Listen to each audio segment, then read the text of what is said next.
বিরসা মুন্ডার ১৫০তম জন্মজয়ন্তীকে জনজাতি গৌরব দিবস হিসেবে পালন করতে চলেছে প্রদেশ বিজেপি। এই উপলক্ষে রাজ্য জুড়ে নানা কর্মসূচির আয়োজন করা হয়েছে। সোমবার এক সাংবাদিক সম্মেলনে জনজাতি কল্যাণ মন্ত্রী বিকাশ দেববর্মা এই তথ্য জানান। আগামী ১৫ই নভেম্বর আদিবাসী নেতা বিরসা মুন্ডার ১৫০তম জন্মজয়ন্তী। এই উপলক্ষে সারা দেশের সঙ্গে রাজ্যেও এক ৩ দিনব্যাপী উদযাপন কর্মসূচি হাতে নিয়েছে ত্রিপুরা প্রদেশ বিজেপি। মঙ্গলবার এক সাংবাদিক সম্মেলনে এই উদযাপন কর্মসূচির ঘোষণা দিয়ে রাজ্যের জনজাতি কল্যাণ মন্ত্রী বিকাশ দেববর্মা জানান, আগামী ১৫ই নভেম্বর রাজ্যভিত্তিক মূল অনুষ্ঠানটি অনুষ্ঠিত হবে খুমলুঙে। সেখানে এই প্রথমবারের মতো একসাথে ১২০০ জন শিল্পী ঐতিহ্যবাহী মামিতা নৃত্যে অংশগ্রহণ করবেন। বিশাল এই সাংস্কৃতিক আয়োজনের মাধ্যমে রাজ্যের জনজাতির সংস্কৃতি ও ঐতিহ্যকে তুলে ধরার উদ্যোগ নেওয়া হয়েছে।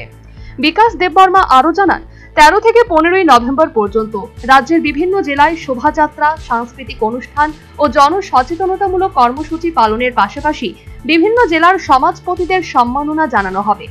পাশাপাশি বিভিন্ন বিদ্যালয়ে আয়োজন করা হবে ভগবান বিরসা মুন্ডার জীবনী নিয়ে।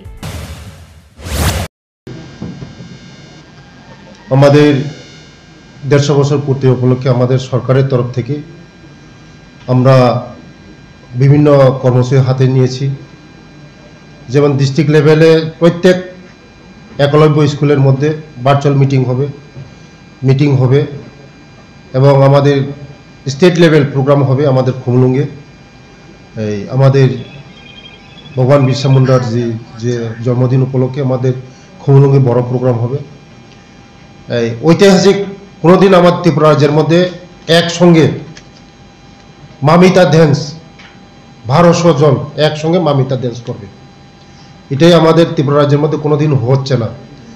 এই দিন হবে আমাদের মামিতা ড্যান্স, আমাদের চিরাচরিত যে আমাদের ট্র্যাডিশনাল ড্যান্স মামিতা ড্যান্স হবে। ২০২১ সাল থেকে দেশ জুড়ে ১৫ই নভেম্বর বিরসা মুন্ডার জন্ম জয়ন্তীকে কেন্দ্র করে জনজাতি গৌরব দিবস হিসেবে পালন করার সিদ্ধান্ত নেয় কেন্দ্র সরকার।